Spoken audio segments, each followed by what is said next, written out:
Hi there, welcome to my next video in which I'm going to build MiG-29 of the Slovak Air Force.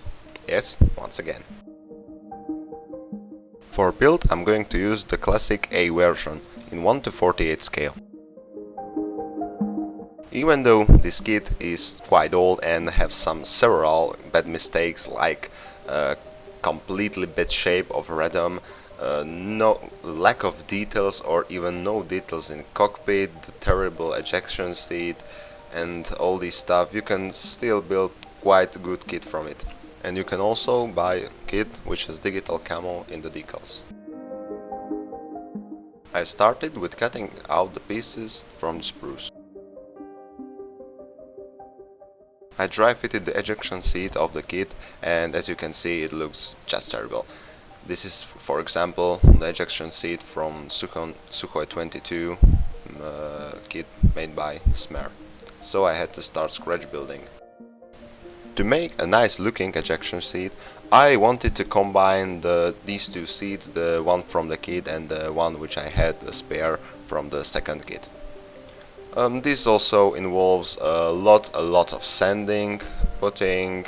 I also used several plastic cards, stretched sprues and some metal wires like copper wires or lead wires, or even I used some metals from the old PE parts.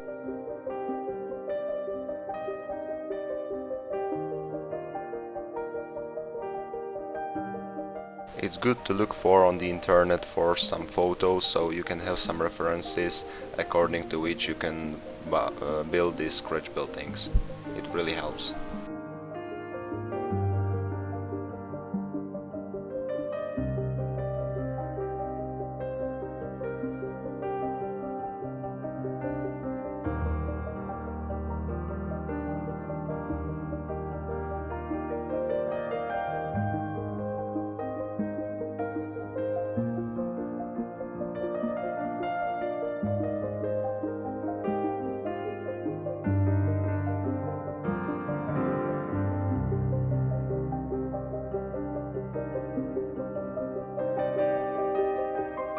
Seatbelts are made from the Tamiya masking tape and from the aluminium tape.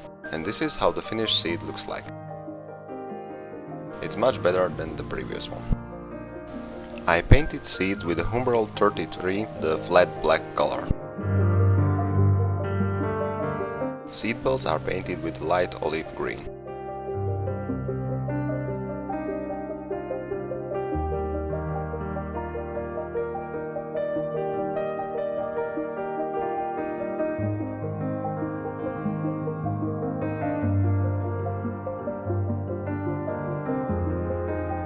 To fit my new seat I have to sand down these parts which are now really unwanted.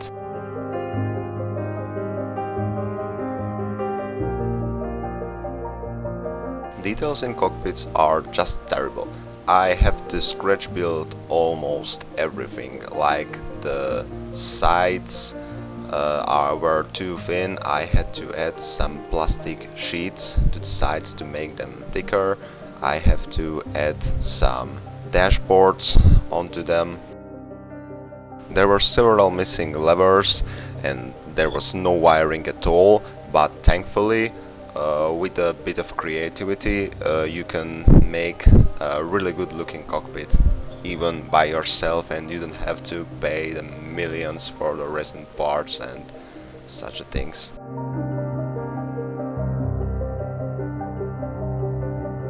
I also had to replace the radio or whatever it is behind the pilot's head because it was just terrible, and there was also a stab in the cockpit which shouldn't be there, so I used the plastic sheets to cover it up and then putty to fill all the gaps.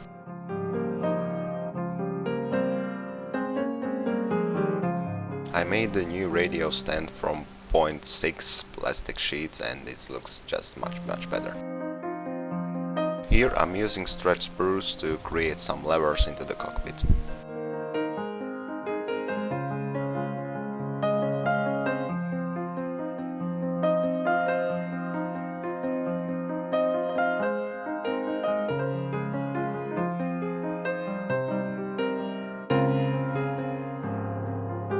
To make a better looking grills, I firstly sand down the other side of the plastic, and then using a sharp knife I'm making the holes in the grills.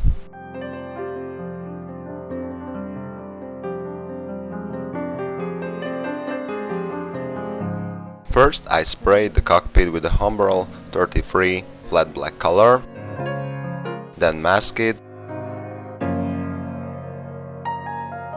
and resprayed once again with the interior color, which was custom mix, and I really cannot tell you really much the exact shade.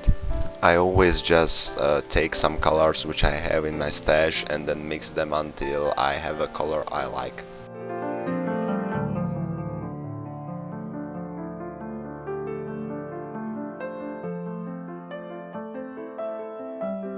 All instruments and radios are painted in black, same as the wires.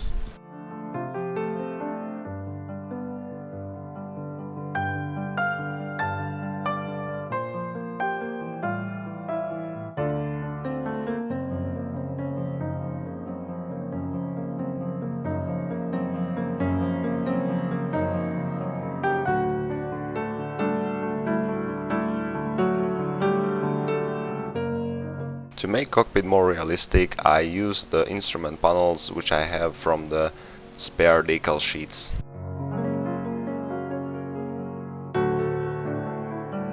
I have also added a little bit of wash into the cockpit to make details more pronounced.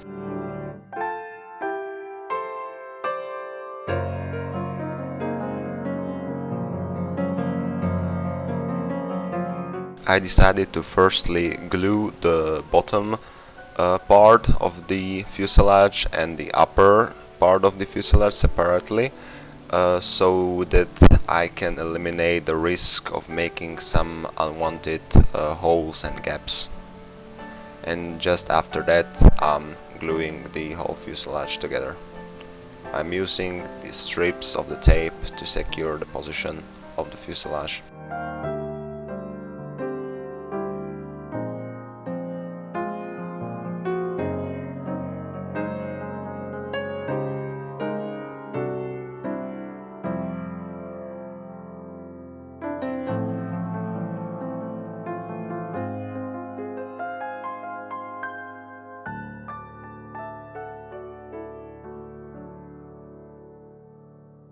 The radome in this kit has a really bad shape, so I'm using a Tamiya grey putty and then sandpaper to create a more roundy shape of this radome. I didn't find nowhere in the instruction that it is necessary to add wave to the nose, but just for to be sure, I add some.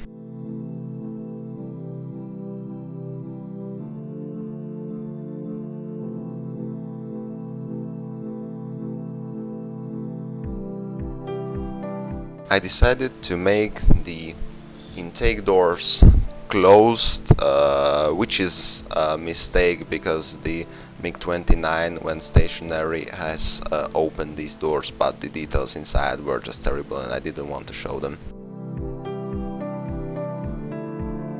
I also decided to add some details to the landing gear because there aren't many in the kit, so I used some plastic sheets and the stretched spruce.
I didn't like the molded IR light, so I cut it out, painted the hole with black and made a new one from the clear plastic sprue.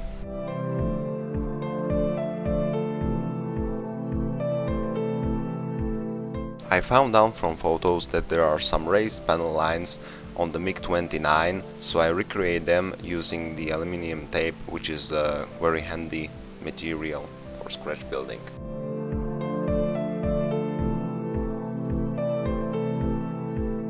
I also added the rivets with the rivet making tool to the whole model, as I also scribed some new panel lines, and the difference is big, as you can see.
I filled the gap with the diluted Tamiya putty.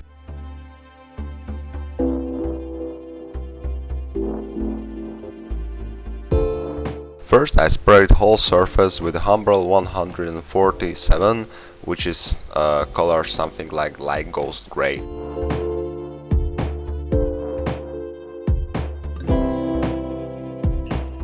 Then I made pre-shading with a grayish blue color.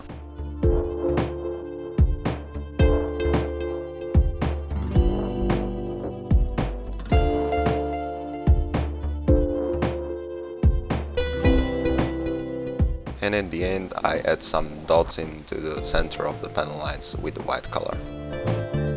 After this I resprayed once again the whole surface with a Humbrol 147.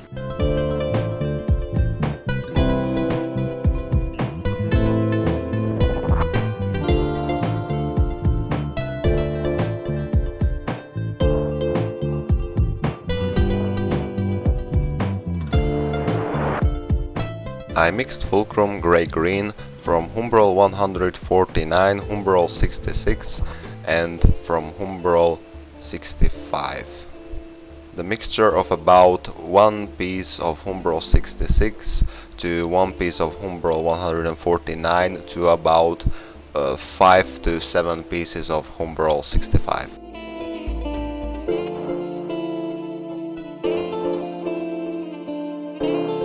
Then I add some white into the mixture and made highlights on the grayish green color.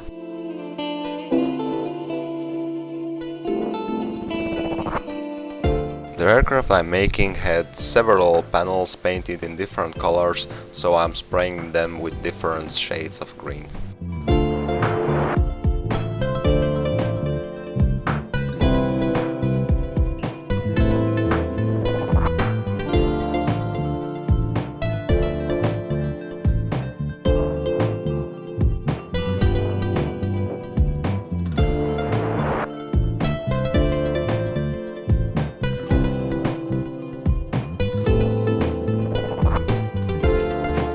And then I spray the grey colors into some panel lines which are grey.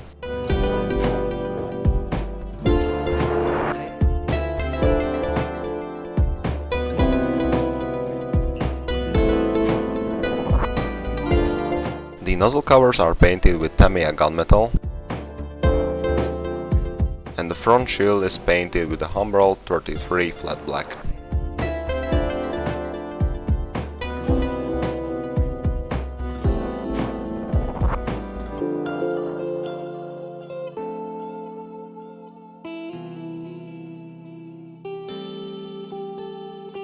After 2 layers of clear gloss varnish, I'm starting with decaling.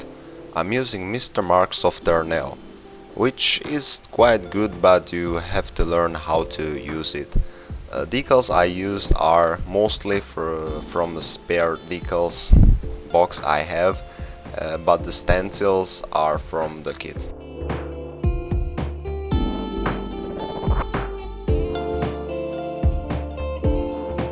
I didn't have all of the decals in my spare box, so I had to print some of them, like the tiger.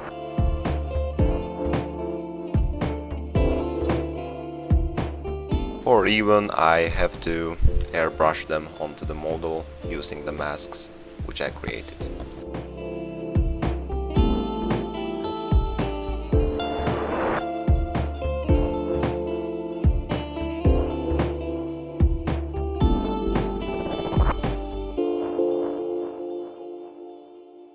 Exhaust nozzles were firstly sprayed with a mixture of gunmetal and a bit of a sandy color, and then masked and sprayed with a mixture of gunmetal and azure blue. Then I painted small details like wheels.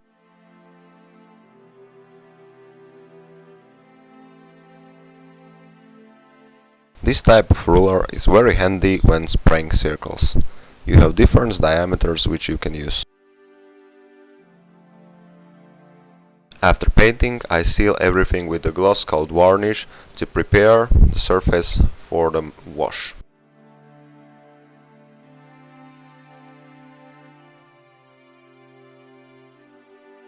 On my models I always use oil washes. I mix them from mostly black or burnt umber color and the white spirit.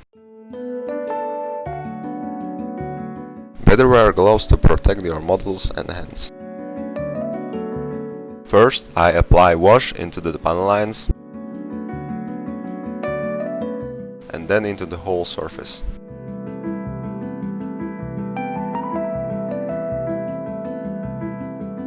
Use hairdryer to make process faster. Afterwards I clean surface with a paper cloth.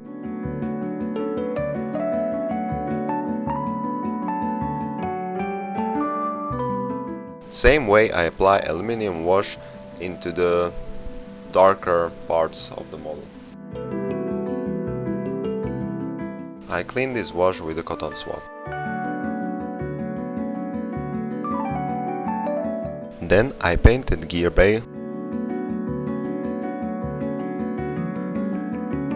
and applied some wash.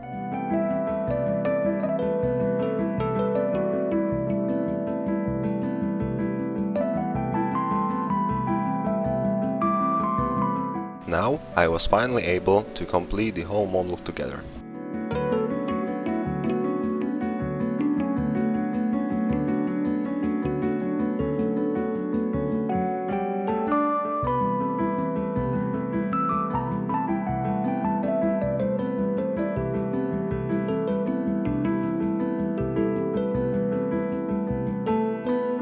I sprayed the front antenna with the Humbrol 147.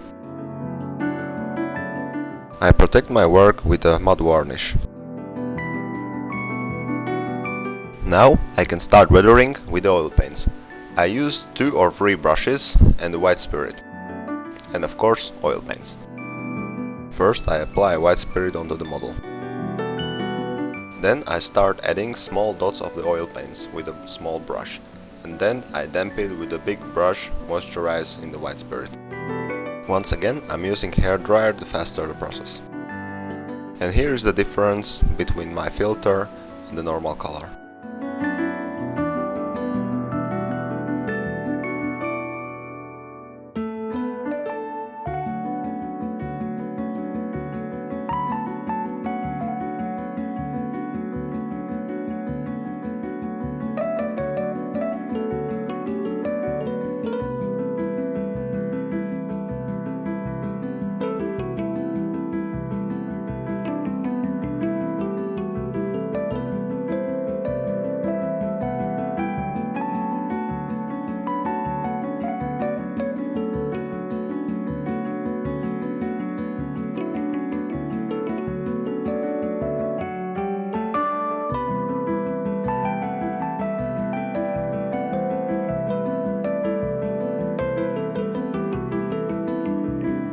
I also paint nozzles with the oil paint.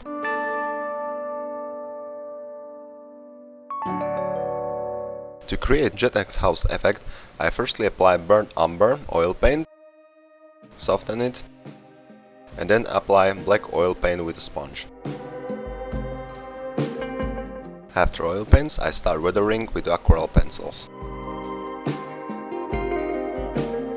I use them for making scratches alongside panel lines or rivets.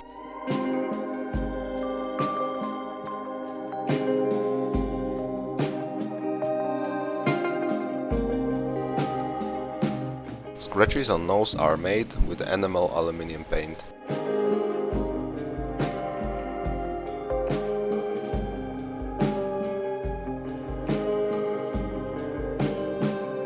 Pylons in the kit aren't looking exact way as on the real aircraft, so I had to modify it. On the left, my modification. It mostly involves some of cutting and sanding.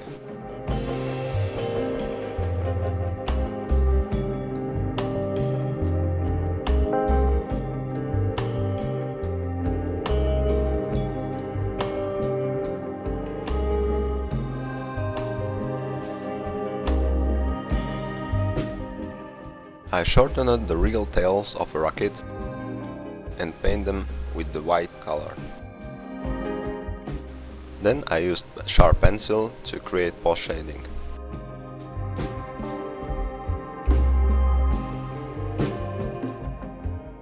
The fuel tank in the kit is almost 1 cm shorter than the real one, so I had to cut out the rear, place some plastic sprues inside,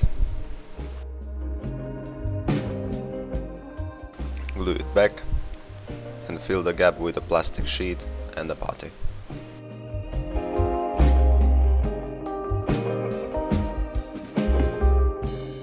Then it was just all about the sanding.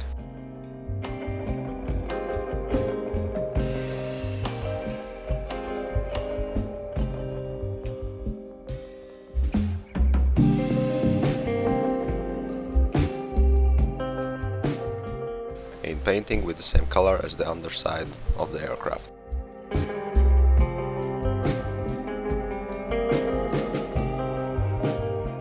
Fuel stains were created with the oil paints and the white spirit.